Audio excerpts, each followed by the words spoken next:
Respected all parents and all my dear students, very good morning all of you. Students, welcome to the SST class. Today we will read chapter first in civics and the name of the chapter is Indian Constitution. So all these friends, today we will do the revision of this chapter. आज हम इस chapter का revision करेंगे और आज हम देखेंगे कि इंडियन कॉन्स्टिट्यूशन की क्या वैल्यू है, इंडिया में जो कॉन्स्टिट्यूशन है उसका मतलब क्या है और इसकी क्या इंपॉर्टेंस है. So all these friends, before starting the chapter I just want to share a thought and the thought of the day is education is a key of success.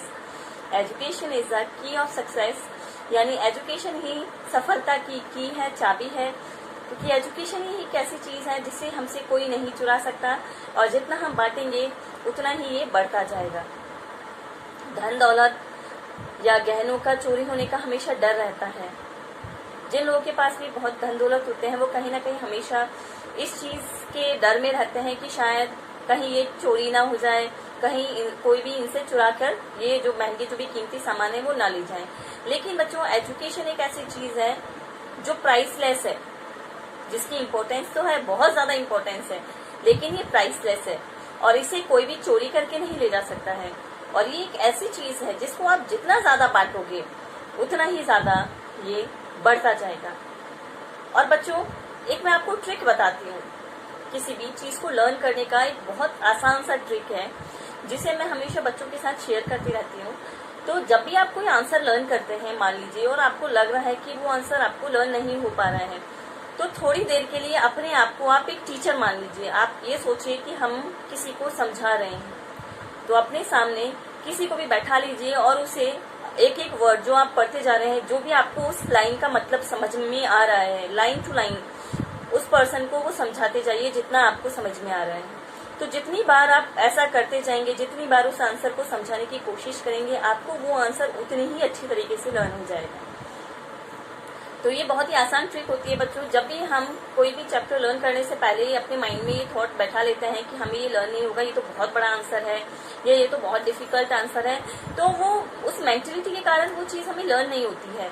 तो हमें उस मेंटलिटी को हटाना है, हमें पॉजिटिव थिंकिंग लानी है कि अरे बस इतना सही है, ये तो अभी हम चुटकियों में ही लर्न कर लेंगे, ये काम तो बस थोड़ा सा है, बहुत कम काम है, ये तो हमारे लिए बहुत आसान काम है, ये काम करना हमारे लिए बहुत आसान है, ये काम लर्न करना हमारे लिए बहुत आसान है.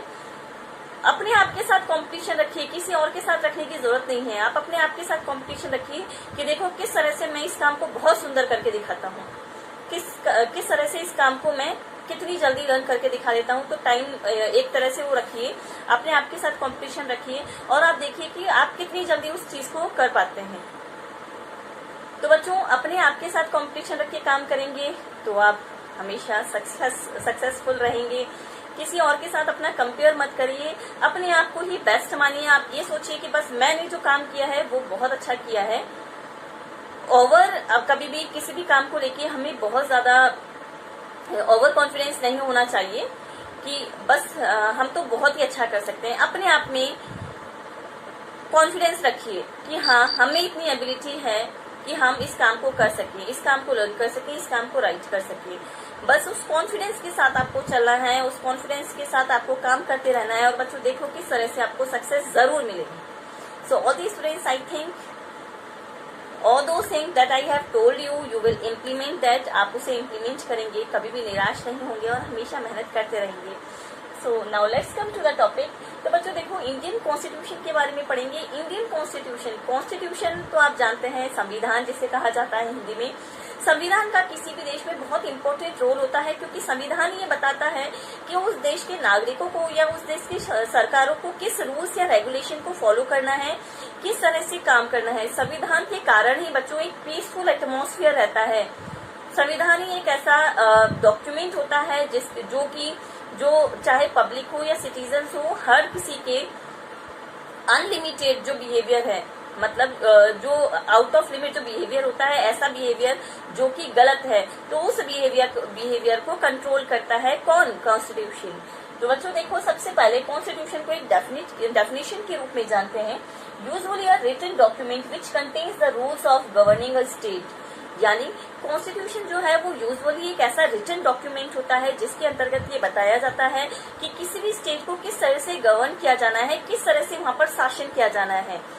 तो उसमें चाहे सरकार हो चाहे सिटीजन्स हो, सबके लिए बच्चों, सबके लिए प्रावधान किए गए हैं। अगर कोई भी पनिशेबल कोई भी एक्ट है तो बताया गया है कि उसके लिए कौन सी, अगर कोई भी गलत काम है, कोई भी रॉन्ग डीड्स है, कोई भी रॉन्ग एक्ट है, तो उसके लिए क्या पनिशमेंट होनी चाहिए, ये सब इसमें बताया गया है। ये सब बताया गया है कॉन्स्टिट्यूशन में। तो कॉन्स्टिट्यूशन एक रिटन डॉक्यूमेंट है जो कि बताता है, जो कि ये शो करता है कि किसी भी स्टेट में किस तरह से, किसी भी स्टेट में किस तरह से शासन किया जाना है। नेक्स्ट है बच्चों democracy, a form of government in which people hold the ultimate power of governance. Democracy का मतलब होता है लोकतंत्र। लोकतंत्र का मतलब ये है कि बच्चों इसमें अल्टीमेट जो पावर होती है शासन की, वो जनता के हाथों में होती है। अगर गवर्नमेंट को लगता है कि कोई भी कानून ऐसा पास किया गया है जिसके अगेंस्ट है जनता, या जो जनता के लिए फेवरेबल नहीं है, तो गवर्नमेंट के ऊपर एक प्रेशर बना रहता है कि उस रूल को या उस कानून को चेंज किया जाए। तो डेमोक्रेसी में क्या होता है, अल्टीमेट पावर जो होती है गवर्नेंस की, वो किसके हाथों में होती है, वो होती है पब्लिक के हाथों में। इसमें पब्लिक डायरेक्ट या इनडायरेक्ट रूप से जुड़े हुए रहते हैं शासन के कामों में। नेक्स्ट है बच्चों फंडामेंटल राइट्स। फंडामेंटल राइट्स क्या होते हैं, the set of rights which ensures the life of dignity. यानी कि फंडामेंटल राइट्स अधिकारों का वो सेट होता है, एक सेट है जिसके अंतर्गत अलग अलग अधिकार बताए गए हैं कि देश के संविधान द्वारा लोगों को कौन कौन से अधिकार दिए गए हैं। तो फंडामेंटल राइट एक सेट ऑफ राइट है जो कि इंश्योर करता है डिग्निटी, पूर्ण लाइफ को, कि लोग अपनी लाइफ को सम्मान के साथ जी सकें, उनकी डिग्निटी को किसी भी तरह से कोई हार्म ना पहुंच सके। So all these students, after discussing the summary of this chapter, now we will understand the question answers of this chapter. So all these students, you have to listen all the answers carefully. You have to notice all the points. If you will have any doubt, then you can ask me after this video. Friends, now we will discuss the question answers of chapter number 1st, Indian Constitution. Question number 1st is, why does a democratic country need a constitution? एक democratic country में constitution की, संविधान की ज़रूरत क्यों होती है? तो देखिए बच्चों, there are various reason why a democratic country need a constitution. बहुत सारे रीज़न हैं कि एक डेमोक्रेटिक कंट्री में जिसके कारण कॉन्स्टिट्यूशन की, संविधान की ज़रूरत होती है। The basic ideals on the basis of which we as citizens aspire to live in our country are mentioned in the constitution. तो देखिए जो बेसिक, जो भी आइडियल्स हैं, जो भी आदर्श हैं, जिसके कारण जो नागरिक हैं, जो कि अपनी लाइफ को अच्छे से जी पाते हैं, जो कि अच्छे से सरवाइव कर पाते हैं, तो वो सारे जो भी आइडियल्स हैं वो किस में मेंशन किए गए हैं, वो मेंशन किए गए हैं संविधान में। सेकंड है, it tells the fundamental nature of society. संविधान में सोसाइटी के फंडामेंटल नेचर को बताया जाता है कि फंडामेंटल नेचर कौन कौन से हैं सोसाइटी को, जिसका सभी को पालन करना है। To define the nature of the political system of the country, और साथ ही साथ जो कॉन्स्टिट्यूशन है वो किसी भी कंट्री के पॉलिटिकल सिस्टम को डिफाइन करता है कि वहाँ का जो पॉलिटिकल सिस्टम है वो किस तरह से होना चाहिए। नंबर 4 है, it states a set of rules based on which people belonging to different. तो देखो बच्चों, जो कॉन्स्टिट्यूशन है वो एक सेट ऑफ रूल्स है, belonging to different religions and communities can peacefully coexist with each other. तो जो कॉन्स्टिट्यूशन है वो ऐसा सेट ऑफ रूल्स है जिसमें अलग अलग रूल्स बताए गए हैं ताकि अलग अलग धर्मों के लोग, अलग अलग कम्युनिटी के लोग एक साथ पीसफुली एग्जिस्ट कर सकें, सर्वाइव कर सकें। क्वेश्चन नंबर 2 है बच्चों, what would happen if there were no restrictions on the power of elected representatives. तो क्या होगा अगर इलेक्टेड जो भी रिप्रेजेंटेटिव्स हैं उनकी पावर पर किसी भी तरह का कोई रिस्ट्रिक्शन नहीं होगा। तो अगर इलेक्टेड रिप्रेजेंटेटिव की पावर में ही रिस्ट्रिक्शन नहीं होगा तो क्या होगा ऐसी कंडीशन में? तो इसका आंसर है बच्चों, इन अ डेमोक्रेसी, एक डेमोक्रेसी में the citizens of the country are responsible for electing their leaders. यानी डेमोक्रेटिक कंट्री में जो सिटीजन्स होते हैं कंट्री के, वो रिस्पॉन्सिबल होते हैं अपने लीडर्स को इलेक्ट करने के लिए। However, there is always a possibility that the leaders might misuse their authority and use it for wrong purposes. तो हमेशा एक पॉसिबिलिटी रहती है कि जो भी पॉलिटिकल लीडर्स हैं वो कहीं अपनी पावर का रॉन्ग यूज़ ना करें, मिसयूज़ ना करें, Hence, the Constitution has provided measures to safeguard the country against such misuse of powers.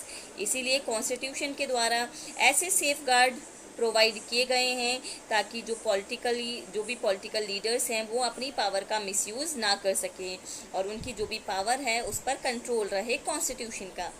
Question number 3 है बच्चों, in each of the following situations identify the minority, write one reason why you think it is important to respect the views of the minority in each of these situation. तो इसमें बताया गया है कि in each of the following situations, इन सभी situations में आपको आइडेंटिफाई करना है माइनॉरिटी को और आपको एक रीज़न लिखना है कि why you think it is important, कि आपको क्यों लगता है कि ये इम्पॉर्टेंट है to respect the views of minority, कि जो माइनॉरिटी हैं उनके व्यूज़ को रिस्पेक्ट करना in each of the situation, सभी सिचुएशंस में उनकी व्यूज़ को रिस्पेक्ट करना क्यों ज़रूरी है। तो नंबर फर्स्ट है, in a school with 30 teacher 20 of them are male, यानी एक ऐसा स्कूल जिसमें 30 टीचर्स जो हैं वो मेल है और 30 टीचर मेल हैं और उसमें से केवल 20 टीचर्स जो हैं वो फीमेल हैं या 10 टीचर फीमेल हैं, तो ऐसी सिचुएशन में क्या होना चाहिए। तो आंसर है the minority here are the 10 female teachers teaching in the school. तो जो 10 फीमेल टीचर्स हैं वो माइनॉरिटी हैं। It is important to keep the point of view of the female teachers in mind. तो अगर फीमेल टीचर माइनॉरिटी में है तो उनके पॉइंट ऑफ व्यू को जानना भी ज़रूरी है, because despite being a minority, क्योंकि माइनॉरिटी होने के बावजूद भी their opinions are of great importance, उनके जो भी ओपिनियंस हैं उनकी ग्रेट इंपॉर्टेंस है, बहुत ज़्यादा इंपॉर्टेंस है। And no decisions made keeping the majority views in mind, और मेजोरिटी को ध्यान में रखकर कोई भी डिसीजंस नहीं लेना चाहिए। अगर ऐसा होता है तो it should cause discomfort for the female teachers, तो जो भी फीमेल टीचर्स हैं उन्हें डिसकम्फर्ट फील हो सकता है। बी है, in a city 5% of the population are Buddhist, एक शहर में 5% पॉपुलेशन जो है वो बुद्धिस्ट है। तो माइनॉरिटी कौन हुए, वो 5% ही हुए। Here the minority is a 5% Buddhist population in the city, यहाँ पर जो 5% बुद्धिस्ट पॉपुलेशन है वो माइनॉरिटी हैं। Their views should be respected, उनके व्यूज़ की रिस्पेक्ट होनी चाहिए। Just because they are in a minority with different religious beliefs they should not be disrespected, यानी केवल इस कारण कि वो अलग अलग रिलीजियस बिलीफ के हैं तो उनके व्यूज़ को डिसरिस्पेक्ट नहीं करना चाहिए। Any decision should be taken keeping in mind the religious feelings of the Buddhist population, कोई भी जो भी डिसीजन लिया जाता है तो वो इन बुद्धिस्ट को, ये जो बुद्धिस्ट पॉपुलेशन है, जो 5% बुद्धिस्ट पॉपुलेशन है, तो इनको भी ध्यान में रखकर डिसीजंस लिया जाना चाहिए। So all the students, here our question answers has been ended. यहाँ पर हमने डिस्कस किए हैं क्वेश्चन आंसर्स को। आपको इस वीडियो को ध्यान से देखना है बच्चों, सारे आंसर्स को ध्यान से देखना है। कहीं पर कोई भी डाउट होता है students, then you can talk to me any time. So till then all students keep learning, stay home, stay safe, take care all, and thank you for watching this video.